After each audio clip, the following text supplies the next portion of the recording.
E agora a gente chega no ponto crítico da nossa aula, que gera bastante confusão e muito debate sobre o assunto. Na narrativa da saída do povo do Egito, do povo de Deus do Egito, existe uma frase que é emblemática, né? Deus endureceu o coração de Faraó. E a gente fica pensando sempre numa perspectiva de quem é o culpado e muitas pessoas começam a analisar. Então Deus é culpado, Faraó não é culpado. E disso surge toda essa confusão. Mas eu quero que você escreva ou anote 3 pontos importantes para a gente esclarecer de uma vez por todas esse assunto. O primeiro aspecto é a soberania de Deus. O segundo são as crenças egípcias. E a terceira são figuras de linguagens que precisam estar claras para a gente entender isso de uma maneira adequada. Então vamos ponto por ponto para que isso seja analisado de uma maneira coerente. Quando a gente fala sobre soberania de Deus, e a gente está acostumado a falar sobre isso, não é sobre punir ou endurecer o inocente, é sobre tornar evidente a culpa de um coração rebelde. Então a gente não está falando que Deus pegou o coração de Faraó, que era inocente, e tornou ele culpado. Isso não faz nenhum sentido, nem com o texto, nem com Deus. Mas nada disso vai mudar o fato de Deus aplicar o seu julgamento em quem o próprio Deus vê que precisa ser julgado. Ou seja, em outras palavras, era a hora de Faraó ser julgado. Era a hora do Egito ser julgado. Então, isso é um princípio que não pode ser tirado do texto, né? Então, mesmo que a gente não perceba a vida pregressa de Faraó do Egito, isso é um ponto. A hora do juízo de Faraó chegou. Ou a gente pode pensar na história do povo chegando em Canaã e Josué na frente do povo, conquistando todas aquelas cidades, toda aquela terra, e muitas vezes assim, puxa, a gente fica pensando, será que não é injusto com esses povos que moravam lá, né, de uma forma mais direta dos cananeus? Por que esses cananeus estão sendo varridos da história? E quando a gente vai pensar historicamente, há 400 anos antes, Deus já tinha advertido sobre a maldade do povo de Canaã. Então, mesmo que a história não esteja explícita, mostrada, o que a Bíblia está dizendo é que Deus já fez a sua avaliação e chegou no momento onde Deus está cobrando daquele povo. Então, não se esqueça, o nosso Deus é soberano e ele também é um Deus de justiça. O segundo ponto são as crenças egípcias. Existe todo um ambiente muito interessante das pirâmides e a gente precisa lembrar que as pirâmides são um túmulo chique. É importante perceber isso. E existe então um pensamento, uma crença que quando o faraó morria, era tirado o coração do faraó e no lugar se colocava uma pedra num formato de escaravelho. E no verso, ou seja, na parte de trás dessa pedra, era escrito o nome da divindade que julgava todos os seres humanos.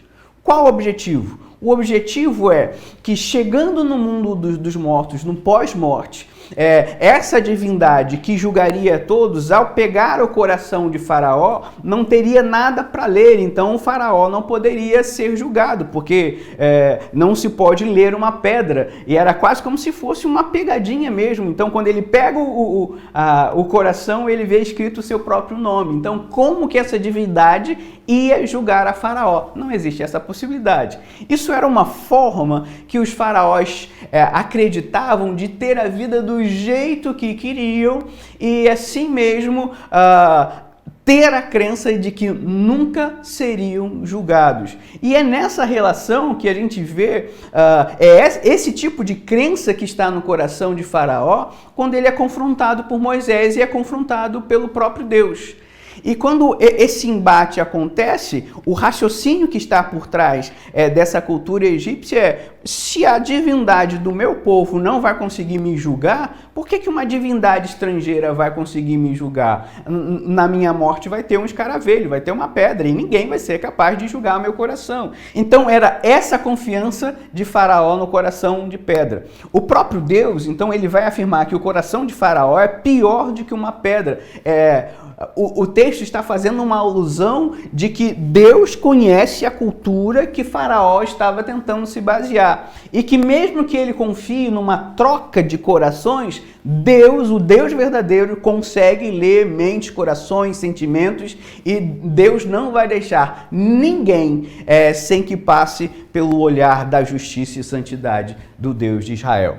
O terceiro ponto é a figura de linguagem. No português, a gente tem uma relação interessante. Quando existe duas pessoas que estão discutindo, em algum momento, quando existe aquele estresse, você vira e diz, faz o que você quiser então.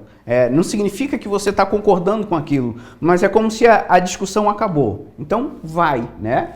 Então, a gente tem uma realidade muito interessante. Seja na cultura egípcia, traduzida dentro do hebraico, a gente vai ver uma relação linguística muito interessante, que é essa frase, esse fim de discussão, ela vai aparecer no imperativo, em vez de aparecer no presente. Então, nessa relação, seria alguma coisa do tipo, eu vou te obrigar a fazer o que você quer.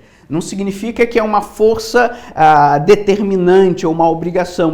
É simplesmente o fim da discussão. Vai, acabou. A gente não vai mais discutir sobre isso. Então, nessa relação da cultura egípcia, dentro da língua hebraica, nessa junção dessas percepções culturais, isso aparece na forma imperativa. O que faz a gente acreditar e entender que não necessariamente o texto está falando de uma ação que torna Faraó uma marionete, né? Mas que Faraó vai realizar a própria dureza que está no seu coração. Entendendo esses 3 pontos, a gente vai ter uma boa compreensão daquilo que o escritor de Hebreus falando, né? Que Deus endureceu o coração de Faraó. A mesma frase que aparece no Antigo Testamento também aparece no escritor de Hebreus. Então, a soberania de Deus, as crenças egípcias e a figura de linguagem. Se você gostou dessa aula, clique no botão Saiba Mais e veja o vídeo que a gente preparou para você. Que Deus te abençoe.